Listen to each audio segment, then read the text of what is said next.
Metz Olympique de Marseille, c'est le match de mercredi à 19h à Saint-Symphorien.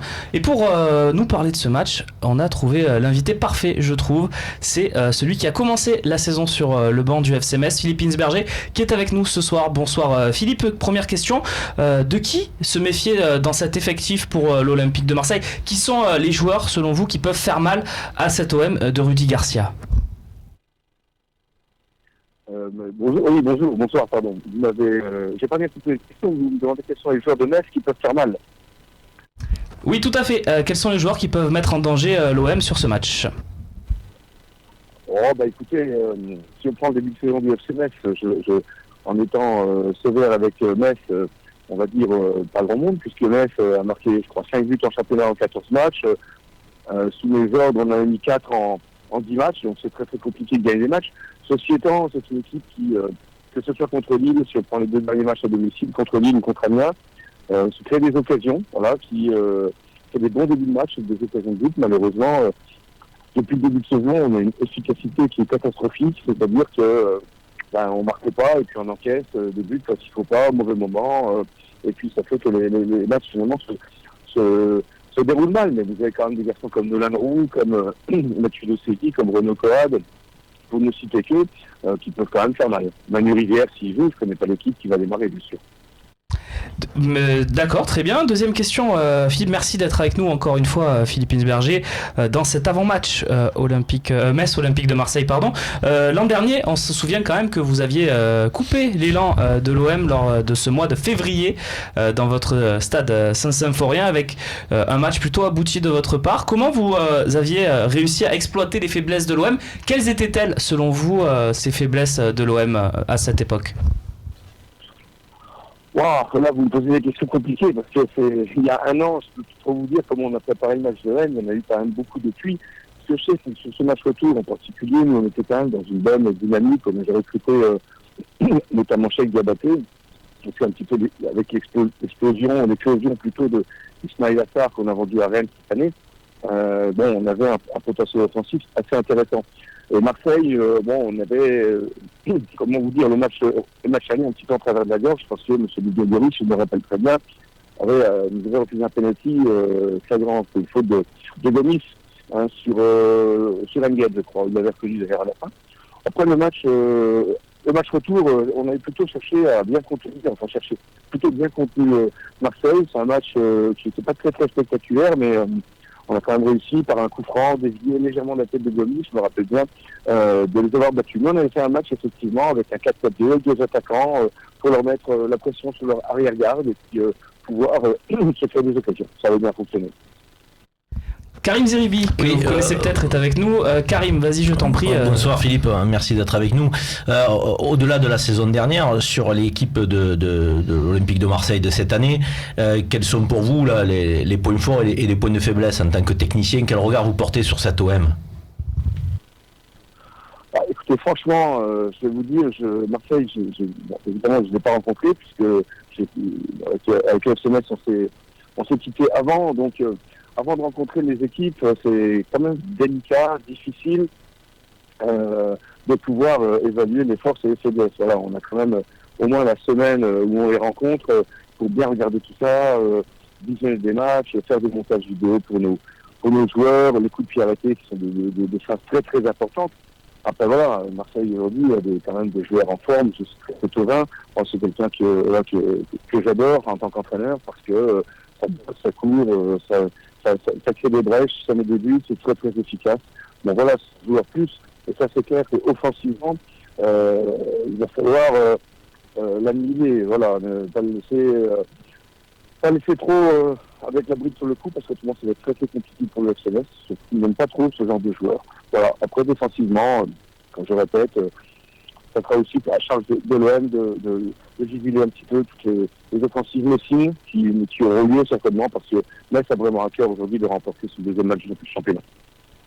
Merci beaucoup Philippe d'avoir été en notre compagnie pour cet éclairage également sur cette rencontre. Merci vraiment et puis peut-être à très vite sur le plateau du talk show en tout cas ou par téléphone sur un avec banc de nous. Ligue 1 qu'on vous souhaite aussi. Comment ? Oui, ou sur un banc de Ligue 1 évidemment. Merci de votre disponibilité en tout cas Mathieu. Je te sollicite. Comment tu le sens toi ce match à Metz ? Tu penses que le match de l'année dernière peut avoir laissé des traces parce qu'on avait quand même beaucoup souffert dans le jeu ? Non, parce que l'effectif il a beaucoup changé. C'était un match, je me rappelle, sans William Vainqueur. C'était la première de Sertic, me semble-t-il. Grégory Sertic, oui, Mounassar en pointe. Grégory Sertic en sentinelle. C'était Payet aussi qui était revenu, si je dis pas de bêtises aussi, qui était dans un niveau de forme quand même assez aléatoire. Sertic sentinelle. Voilà, Sertic sentinelle. Donc c'était vraiment un match particulier. C'était un moment où ça enchaînait aussi pas mal. C'était 3 jours après de la Coupe de France contre Lyon et un grand ascenseur émotionnel avec cette qualification. Tu te rappelles le but de Doria contre Lyon. Donc ça avait un petit peu douché mais c'était à ce moment-là, ça avait annoncé un mois de février compliqué pour l'OM à l'époque. Et ça l'a été. Mais ça l'avait été. Mais par contre là, franchement, je vois pas d'impact psychologique, il n'y a rien à voir. L'OM se déplace en grand favori. On reparlera de ce match évidemment en faisant le point sur le calendrier tout à l'heure. Mais non, s'il y a un état d'esprit qu'il faut garder, à mon avis, c'est l'état d'esprit de conquête qui est incarné quand même par Gustavo. Et notamment à l'extérieur, sur ces matchs un peu difficiles, à mon avis, c'est la première qualité qu'il faut avoir. Savoir faire au bloc, jouer ensemble et surtout être les premiers sur le ballon. Gustavo, moi je trouve ce garçon fantastique. Je donnerais le brassard d'entrée si j'étais le coach. On fera notre compo tout à l'heure, puisque le coach c'est nous, revient dans cette émission. Juste avant, un petit message sur le hashtag LiveTalk. Voilà, allez-y, Twitter, Facebook, je vous rappelle, vous pouvez poser vos questions aussi pour la fin d'émission. On y répondra avec une très belle tablée aujourd'hui. Voilà, Perrin qui nous pose cette question. Attention, c'est pas une question, c'est une affirmation. Attention à Metz, car jamais de bons résultats là-bas. En plus, normalement, la neige sera là. Alors bon, ça fait peur, évidemment. Surtout pour Sakai.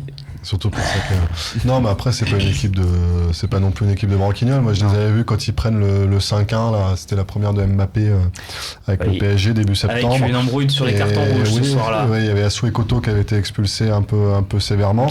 Ils sont à 2 doigts de mener 2-1, parce que River, c'était la Rivière sans retour, là, parce qu'il nous l'a expédié au-dessus.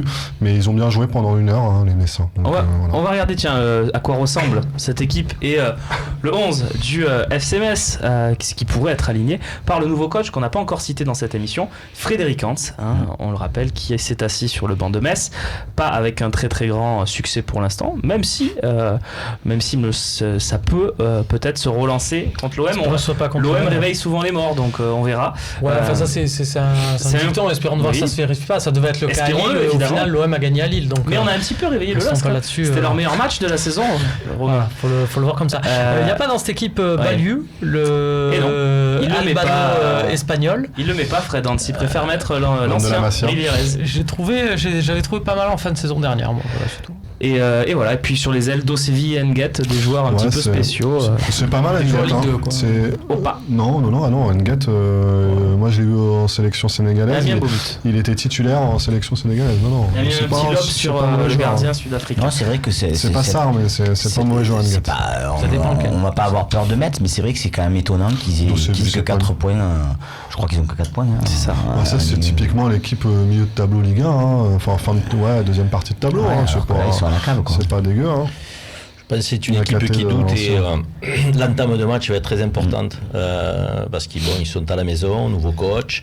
Donc soit ils arrivent à retrouver une forme de regain un peu d'abord psychologique, soit on peut leur mettre le pied sur la tête et si on entame bien et si on fait un pressing. C'est un match qui sera aussi suivi beaucoup au Japon puisque les 2 Japonais de Ligue 1 évoluent, l'un à Metz et l'autre à l'OM. Kawashima qui était plutôt titulaire en début de saison avec Philippe Isberger et plutôt remplaçant avec Frédéric Hans depuis 2 matchs. On conclut avec le calendrier. On reparlera de Metz, je vous l'ai dit. On fera une partie détaillée sur notre compo parce que c'est ce qui nous intéresse. Quel OM on va voir sur ce match. Mais voilà, il reste 7 matchs d'ici à Noël avec déjà 7 semaines chargées de déplacements. Metz et Montpellier. Montpellier en prime dimanche à 21h sur Canal+. Metz 19h sur beIN cette semaine. Et donc les 5 matchs qui suivent. On l'a déjà vu cette liste dans les précédents talks. Mais on va vous la montrer à chaque fois parce que on est en plein dans ce grand rush avec Salzbourg, Saint-Etienne, Rennes en Coupe de la Ligue et puis Lyon un match qui sera évidemment crucial. Sacré mois de mars, sacré mois de décembre. Oui, sacré mois de mars aussi si on est en Ligue Europa à ce moment-là. C'était la petite révélateur. On verra après ce décembre. Et 3 pour finir. Messieurs, on va parler d'un sujet qui fâche ou qui commence à fâcher. Mitroglou. Et c'est tout de suite.